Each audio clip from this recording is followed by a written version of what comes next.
Olá, pessoal. Espero que tenham gostado do texto Eu e o Outro, O Invasor, ou em poucas 3 linhas, uma maneira de pensar o texto do Manuel Rui.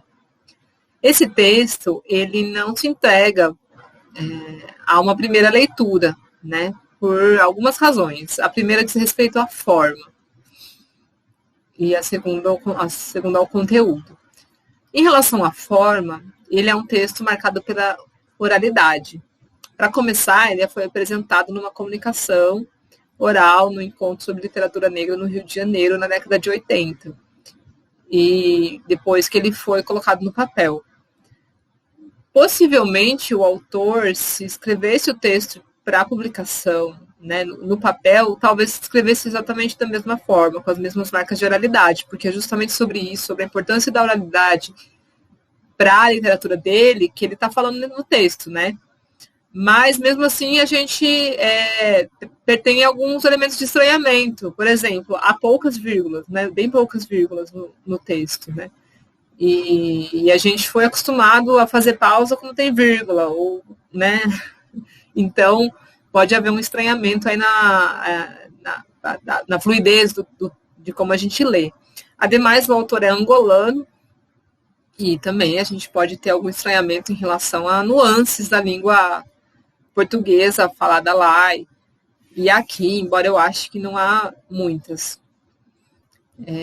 Agora, em relação à forma, esse exemplo aqui, eu inclusive escolhi um texto que tem especificidades na forma, porque quase todo texto tem especificidades na forma, né? Você precisa ver o que aquele texto exige de você, como você leia, para você saber como você deve lê-lo, né? Vocês viram aí a discussão sobre gêneros textuais, né? Então, se você é apresentado a um mapa, se você é apresentado a um artigo recheado de fórmulas, se você é apresentado a um artigo, a um texto longuíssimo, de muitas páginas, como você deve se aproximar desse texto? Como você deve lê-lo? Qual é o grau de atenção a cada palavra, a cada parágrafo? Qual é a precisão que ele exige? O texto com muitas fórmulas provavelmente exige uma precisão muito alta, porque a fórmula está lá justamente para dizer que aquilo tem que ser assim e não pode ser de outro jeito, né? Tem que seguir aquelas relações estabelecidas ali na fórmula. Então, é isso. Cada texto tem sua forma, e para você começar a lê-lo, é importante. Uma das coisas que aquela primeira leitura faz é justamente dizer para você o tipo de atenção, como que você tem que se aproximar daquele texto, né? Esse aqui a gente já viu que pela forma ele é marcado pela oralidade. Agora, ele também não é um texto simples pelos temas que ele trata. Apesar de ele ter uma escrita direta, não é rebuscado, e não ser longo, ele está tratando de alguns temas que não são triviais, né? A escrita como arma, a identidade que é socialmente construída, né? A importância da oralidade e outras coisas que a gente vai ver aqui no fichamento. Eu vou apresentar para vocês agora o fichamento que eu fiz. O de vocês não precisaria ficar igual ou mesmo parecido, né? Porque, como eu estava falando, o fichamento depende do texto que você vai fichar, mas depende também de quem está fichando, dos interesses, né? De como essa pessoa entende e apreende as coisas, né? Então, não achem que é modelo, é só um exemplo. Mas, começando colocando a referência completa aqui, já no formato ABNT, para ser rigorosa, deveria ter colocado também quando que eu acessei, né? Então já fica a dica aí para vocês. E aí eu sinalizei em alguns casos, na verdade, nos primeiros parágrafos, eu sinalizei as ideias por parágrafo, que são aqueles parágrafos em que eu achei que eles estavam fechadinhos com ideias. Mas mais para frente, eu já achei que tinha vários parágrafos com ideias condensadas, tem parágrafos que são frases, e aí eu não mantive isso no meu fichamento, né? No parágrafo 1, eu localizei uma introdução em que ele apresenta o texto tradicional do autor, composto pelo mundo, a cosmologia e a cultura, e fala da destruição do texto causada pelo invasor por meio de seu canhão. O parágrafo 2, eu até deixei em negrito, porque Eu achei que ele introduz temas muito centrais para o texto, que são a desumanidade do outro, que em virtude da destruição provocada, o autor não compreendeu o invasor como tu, mas como o outro. Isso acho que é importante demarcar, porque quando a gente fala o outro, né, no nosso corriqueiro, no trivial, normalmente a gente não está falando de um outro que não é humano, que não é da mesma espécie que a gente, mas ele está falando disso aqui. Né? Ele não era você, o invasor não era tu, era outro. Ou seja, não era da mesma espécie que eu. Era desumanizado. Assim como era desumanizado, não era desumanizado porque também era desumanizante, né? Desumanizava tudo que era diferente. E o poder bélico da escrita, que é um outro tema muito importante que entra aqui no parágrafo 2, que ela é equiparada ao canhão, ou até pior do que o canhão, que destruiu o texto tradicional da cultura do autor. No parágrafo 3, ele decide, então, se apropriar da escrita como arma. E aí eu trouxe uma citação desse parágrafo. Mas agora sinto vontade de me apoderar do teu canhão, desmontá-lo peça a peça, refazê-lo e disparar não contra o teu texto, não na intenção de o liquidar, mas para exterminar dele a parte que me agride. Afinal, assim, identificando-me sempre eu, até posso ajudar-te à busca de uma identidade em que sejas tu, quando eu te olho, em vez de seres o outro. Né? Então, esse parágrafo eu achei que traz vários pontos muito importantes para o texto, que é a questão da escrita como arma, de se apropriar da escrita como arma, né? Da escrita como arma para a defesa da identidade, ou para a construção da identidade, e que essa arma, para a construção e defesa da sua própria identidade, não vai aniquilar o outro.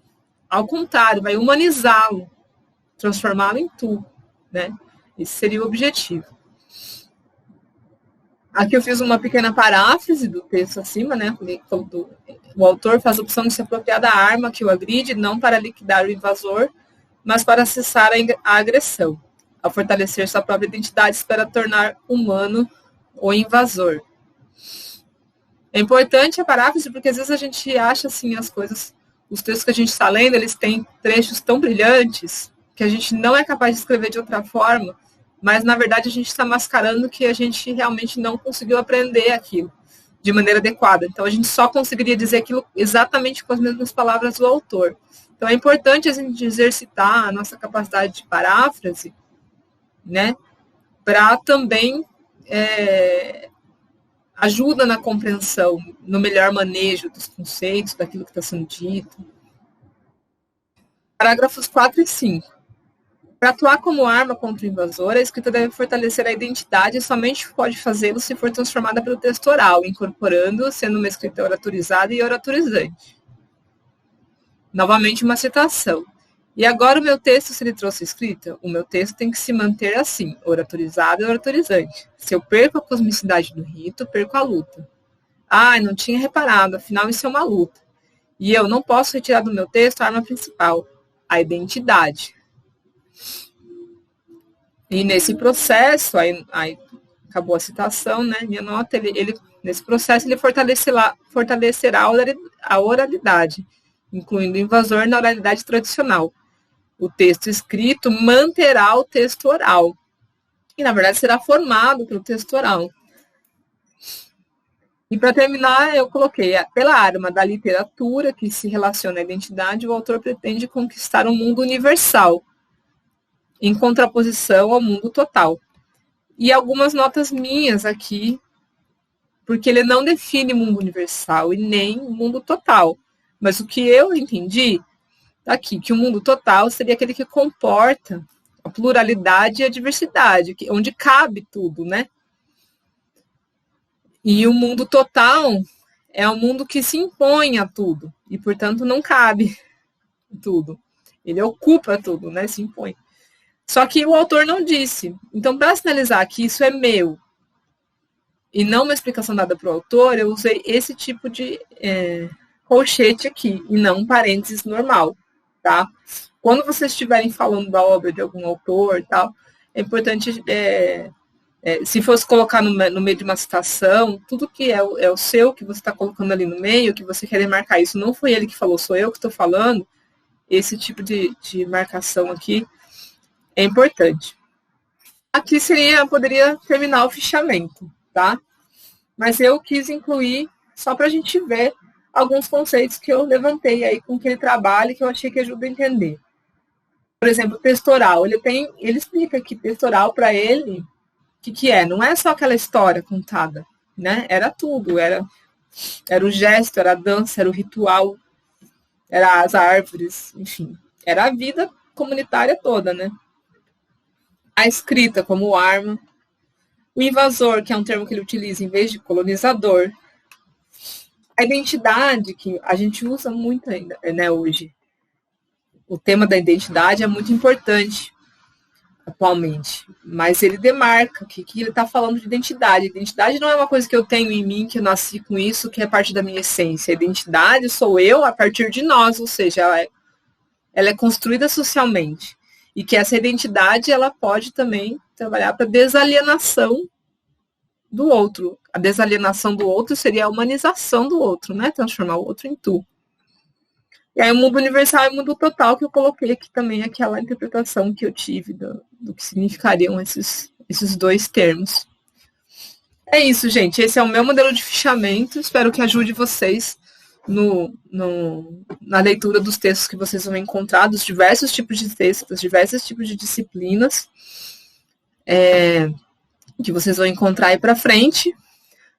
E estou à disposição para, se vocês precisarem de alguma coisa, tiverem dúvidas, podem colocar aí no Moodle.